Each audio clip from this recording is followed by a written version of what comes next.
स्वागत है सभी लोगों का जुजुत्सु काइसन सीजन 3 के अंदर। जी हाँ गाइस, ये फाइनली आ चुका है। तो आज की इस वीडियो के अंदर हम लोग एक्सप्लेन करने वाले हैं इस सीजन के पहले एपिसोड को।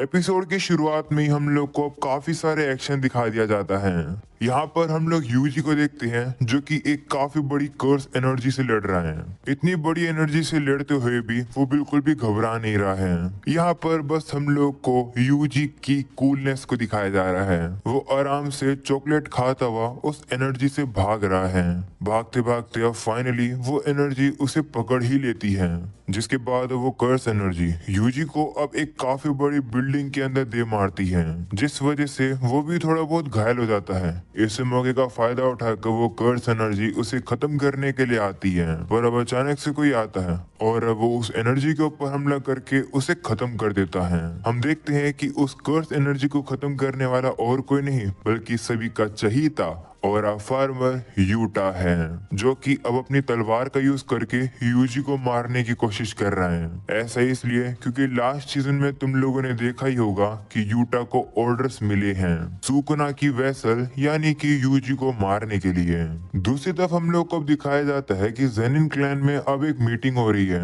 आज ये डिसाइड होगा कि आखिरकार जेनिन क्लैन का अगला हेड कौन होने वाला है, क्योंकि लास्ट सीजन में हम लोगों ने देखा था कि जो नाओबिता जेनिन था, जो कि पिछला हेड था, वो मारा गया था।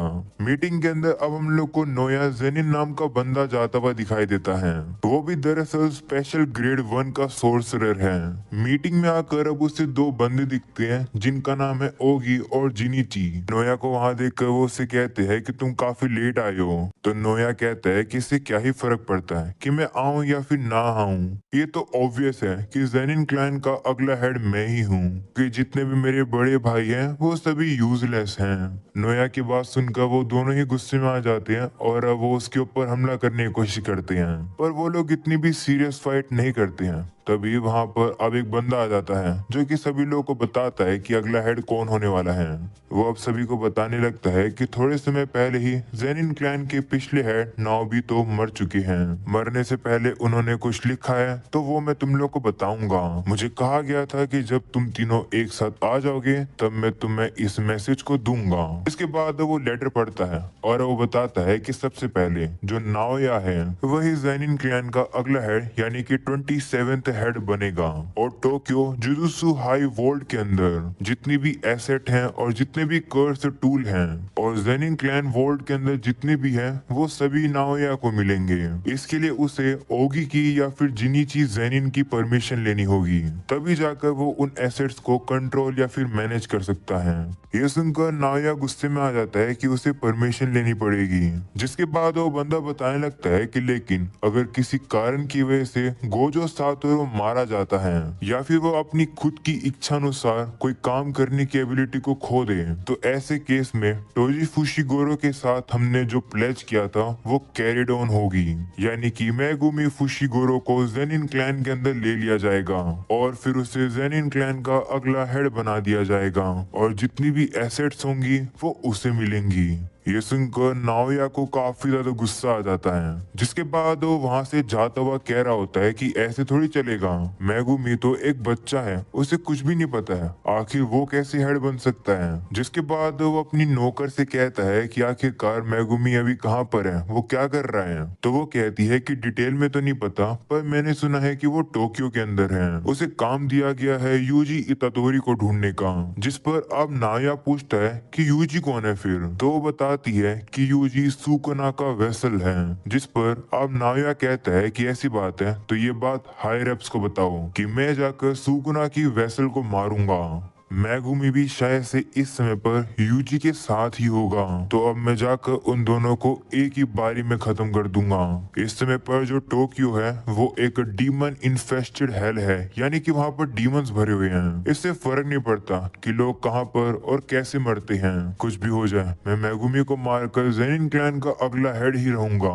वहीं अब दूसरी तरफ हम लोग को यूजी को दिखाया जाता है जो कि अभी भी शिबुया इंसिडेंट को याद कर रहा होता है। वो याद कर रहा होता है कि कि उस इंसिडेंट में किस तरीके से नोबारा मारी गई, नाना भी मारा गया और सुकना के आउट ऑफ कंट्रोल होने की वजह से काफी सारे लोग भी मारे गए और कितनी ज्यादा तबाही मच गई थी। वो सब कुछ याद करके वो काफी डिप्रेस सा बैठा हुआ था। इतने में ही चोजो वहां पर आकर उससे पूछता है कि तुम्हारी इंजुरीज कैसी हैं? तो वो कहता है कि मैं ठीक हूँ, शायद से ऐसा सुकना की वजह से है। मैं फील कर पा रहा हूँ कि उसकी जो ताकत है वो ग्रो कर रही है। जिस पर अब चोजो कहने लगता है कि तुम्हें मेरी चिंता करने की जरूरत नहीं है, तुम जुजुत्सु हाई में वापस जा सकते हो। मुझे वैसे भी जाकर शोशो की बॉडीज को रिकवर करना है। जिस पर अब यूजी कहता है कि नहीं, मैं तुम्हारी वजह से यहाँ पर नहीं रुका हुआ हूँ। इस समय पर जो सुकना है वो मेगुमी से रिलेटेड कोई प्लानिंग कर रहा है और सुकना ने मेरा यूज करके काफी सारे लोगों को भी मारा है। इसी वजह से मैं नहीं चाहता हूँ कि और भी लोग हर्ट हों, इसलिए मैं ज्यादा लोगों के पास नहीं जा सकता हूँ। वैसे क्या तुम्हें मेरे साथ रहने में कोई दिक्कत नहीं है? मैंने तुम्हारे भाइयों को भी मारा है। तो चोजो कहता है कि कोई बात नहीं, ये तो बस गलतफहमी की वजह से हुआ है। अगर वो लोग मेरी जगह पर होते तो वो भी यही करते जो मैं कर रहा हूँ। हम लोग हमारी गलतियों को माफ कर सकती हैं, हम लोग आखिरकार भाई जो हैं। तो यूजी कहते हैं कि ठीक है, अब चलो चलकर हम लोग ज्यादा से ज्यादा कर्सेस को खत्म करते हैं। अगले सीन में वो लोग अब बाहर आ जाती हैं, जहाँ पर यूजी अब ताली मार के काफी सारे कर्सेस को अपने पीछे लगा लेता है। पानी के अंदर से भी अब काफी ज्यादा पावरफुल कर्सेस निकलकर उसके ऊपर हमला करने लगते हैं। पर क्योंकि हमें पता है कि यूजी नॉर्मल लोगों से ज्यादा पावरफुल है, इसलिए वो काफी तेज भागकर उन कर्सेस से पीछा छुड़वा रहा होता है। वो ये कोशिश कर रहा होता है कि ज्यादा से ज्यादा कर्सेस उसके पीछे आ सके। अगेन हम लोग को अब यहाँ पर काफी ज्यादा कमाल की एनिमेशंस दिखाई जाती है। एनिमेटर्स ने सही में कमाल का काम किया है। एक बार कमेंट सेक्शन में एनिमेटर्स की तारीफ कर देना।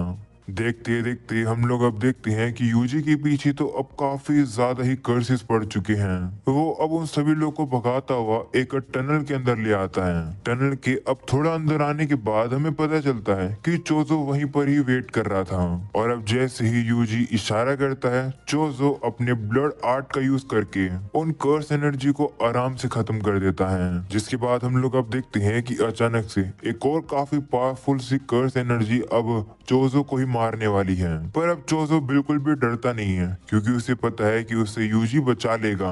और अब ऐसा ही होता है, जिसके बाद अब यूजी आकर एकदम से उस कर्स एनर्जी को काफी पावरफुल मुक्का मार देता है और अब वो उसे एक ही बारी में खत्म कर देता है। ये देखकर तो चोजो भी काफी इम्प्रेस हो जाता है। वो कहने लगता है कि यूजी का जो कर्स एनर्जी पर कंट्रोल है वो काफी अच्छा है और उसकी ताकत तो अलग ही लेवल पर है। सही में वो एक असली डीमन गॉड है और ऊपर से वो तो पूरी तरह से रिकवर भी नहीं हुआ है। चोजो तारीफ करके कहता है कि आखिरकार तुम मेरे छोटे भाई जो हो। जिस पर अब यूजी कहता है कि तुम कितनी बार मुझे अपना भाई बुलाओगे? तो वो कहता है कि जितनी बार हो सके मैं बुलाऊंगा। हम लोग भाई हैं। तुमने अपने फादर के फोरहेड को देखा ही होगा, उनके फोरहेड पर भी स्टिचेस थे, है ना? तभी अचानक से हम लोग अब देखते हैं कि नाओया यहाँ पर पहुंच चुका है। वो अब देखकर कहता है कि लगता है कि मेगुमी अभी तक यहाँ पहुंचा नहीं है। वैसे तुम लोग यहाँ पर कर क्या रहे हो? तुम लोग भागने की कोशिश क्यों नहीं कर रहे हो? जिस पर यूजी पूछने लगता है कि हम लोग को भागने की क्यों जरूरत है? तो नाओया कहता है कि लगता है कि तुम्हें पता नहीं है, क्योंकि अब गोजो सातोरो नहीं है, यानी कि उसकी प्रोटेक्शन जा चुकी है। इसलिए यूजी तुम्हें मारने के लिए सभी लोगों को ऑर्डर दे दिए गए हैं। सच बताऊं तो यूजी, मुझे फर्क नहीं पड़ता है कि तुम जिंदा बचते हो या फिर मरते हो। मैं तो दरअसल मेगुमी को मारना चाहता हूँ, पर तुम जैसे एक अनोइंग पर्सन को जिंदा छोड़ना भी सही नहीं रहेगा। जिस पर अब यूजी पूछता है कि तुम्हें मेगुमी से क्या काम है? तो नाओया कहता है कि मुझे मेगुमी को मारना है, उससे पहले मुझे एक चीज पर उसकी साइन चाहिए और मेगुमी तुम्हें ही ढूंढ रहा था, तो मुझे लगा कि वो तुम्हारे पास होगा, पर मैं लगता है गलत था। ऐसा बोलने के बाद अब वो अचानक से एकदम से यूजी के पास पहुंचकर उसे मुक्का मार के नीचे गिरा देता है। ये देखकर नाओया भी गुस्से में आ जाता है और अब वो उससे लड़ने के लिए आता है। पर हम लोग अब देखते हैं कि नाओया तो चोजो की रेल बना देता है। वो तो अपना हेयर स्टाइल ठीक करता हुआ एक ही हाथों से उसको काफी सारे चाटे और मुक्के मार रहा होता है। अरे भाई, इतनी डिसरिस्पेक्ट मैं तो ना सहता चोजो भाई। वेल, यूजी भी ना सहता। वो भी अब हमला करने के लिए उठकर आ जाता है। चोजो और यूजी एकदम कोऑर्डिनेट अटैक करके नाओया का ध्यान भटका देते हैं और अब इसी मौके का फायदा उठाकर वो लोग उससे थोड़ा दूर आ जाते हैं। यूजी अब कहने लगता है कि नाओया थोड़ा सा तेज है पर कुछ न कुछ तो अजीब लग रहा है। तो चोजो कहता है कि हाँ शायद से ये एक टेक्निक यूज कर रहा है। तभी नाओया भी उनसे कहता है कि मैंने तो तुम लोगों को अंडर एस्टिमेट किया, जितना मैंने सोचा था तुम लोग तो उससे भी बेहतर हो। वह अब सोचने लगता है कि मुझे समझ तो आ गया है कि यूजी कौन है, पर आखिरकार इसके साथ ये बंदा कौन है, आखिर मैं इसका क्या करूं। दोनों से एक साथ लड़ने में थोड़ी दिक्कत तो होगी। तभी अचानक से अब उन लोगों को उस एरिया के अंदर एक काफी खतरनाक सी प्रेजेंस फील होती है। ये प्रेजेंस इतनी खतरनाक है कि यूजी को तो लगता है कि कहीं गोजो वापस तो नहीं आ गया। आगे पीछे देखने के बाद यूजी को समझ आता है कि ये प्रेजेंस गोजो की नहीं बल्कि यूटा की है। वो भी अब यहाँ पर यूजी को मारने के लिए आ चुका है। इतने सारे लोगों को देखकर वो कहता है कि अरे ये क्या बात हुई, यूजी तो अकेले है ही नहीं। वही अब यूजी और चोजो दोनों ही कंफ्यूज हो जाते हैं यूटा को देखकर कि आखिरकार ये कौन है। वही चोजो को तो समझ आ जाता है कि जो कोई भी ये बंदा है वो यूजी को मारने के लिए आया है, क्योंकि ये यूजी का एग्जीक्यूशनर जो है।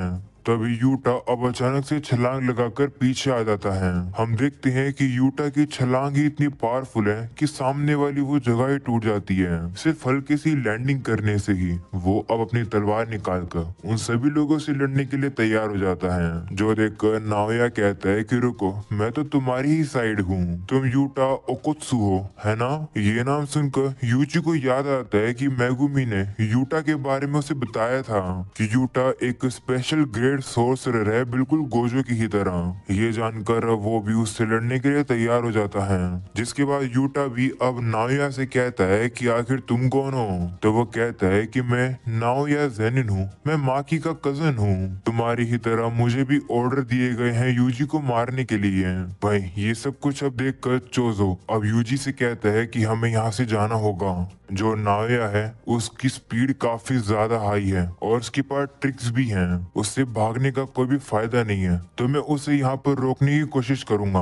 वहीं दूसरी तरफ नाओया जो है वो तो यूटा से डील कर रहा है। वो कहता है कि मैं तुम्हारे बीच में नहीं आऊंगा, मैं चोजो को रोक लूंगा। बदले में अगर तुम इतादोरी को मार दो तो मैं चाहता हूँ कि थोड़े समय के लिए तुम इसके बारे में बॉस को मत बताना। दरअसल मैं किसी से मिलना चाहता हूँ, मैं यूजी को एक चारे के तौर पर यूज करूंगा। ये सब सुनकर चोजो अब यूजी से कहता है कि ये लोग तुम्हें टारगेट कर रहे हैं। कुछ भी हो, तुम्हें यूटा से लड़ने की कोशिश नहीं करनी है, कोशिश करो कि तुम उससे भाग जाओ। वो बिल्कुल सातोरू गोजो की तरह है, अगर तुम उससे लड़ोगे तो तुम मारे जाओगे।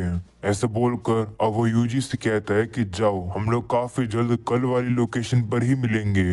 वहीं दूसरी तरफ यूटा तो नाओया की बात मान जाता है। वो कहता है कि ठीक है, मैं चोजो को तुम्हारे हवाले छोड़ रहा हूँ। वहीं यूजी अब जैसे ये बात सुनता है वो अब यहाँ से भागने की कोशिश करता है, पर अब वो देखता है कि यूटा तो उसके पीछे आ चुका है। ये देखकर वो हैरान हो जाता है और सोचता है कि यूटा तो बहुत तेज है, आखिरकार तलवार पकड़ते हुए कोई ऐसे कैसे भाग सकता है। वहीं यूजी की स्पीड देखकर तो यूटा भी हैरान हो जाता है। वो सोचता है कि यूजी तो तेज है। वहीं दूसरी तरफ हम लोग अब देखते हैं कि चोजो अपनी पावर का यूज करके यूटा के रास्ते को रोकने की कोशिश कर रहा था, पर नाओया उसके प्लान को फेल कर देता है और कहता है कि तुम ब्लड मैनिपुलेशन कर सकते हो है ना, पता नहीं तुम्हारे पास ये टेक्निक क्यों है, तुम बस ब्लड से पियर्सिंग कर सकते हो, पर इसे अच्छे से यूज करने के लिए तुम्हें टाइम लगता है कि मुझे बताने की जरूरत ही नहीं है कि तुम्हारा खेल यहीं खत्म हो जाएगा। तो चोजो कहता है कि तू अपनी चिंता कर, तुझे क्या लगता है कि तुम मेरे छोटे भाई क्यों हाथ लगा पाएगा, मैं तुझे ऐसे ही थोड़ी जाने दूंगा जिंदा।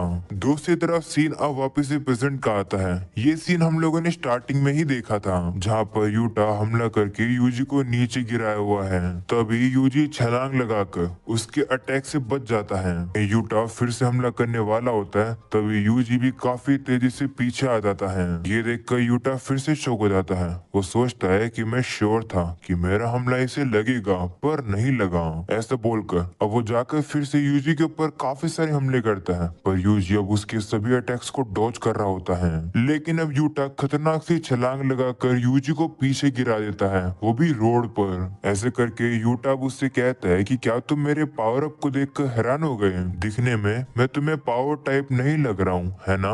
वह पर यूजी भी सोच रहा होता है कि यूटा के पास पावर नहीं है, पर फिर भी उसकी जो कर्स एनर्जी का आउटपुट है वो काफी खतरनाक है। तुम्हें पता ही होगा कि ऐसा क्यों है। ऐसा इस वजह से क्योंकि उसके पास रिका जो है।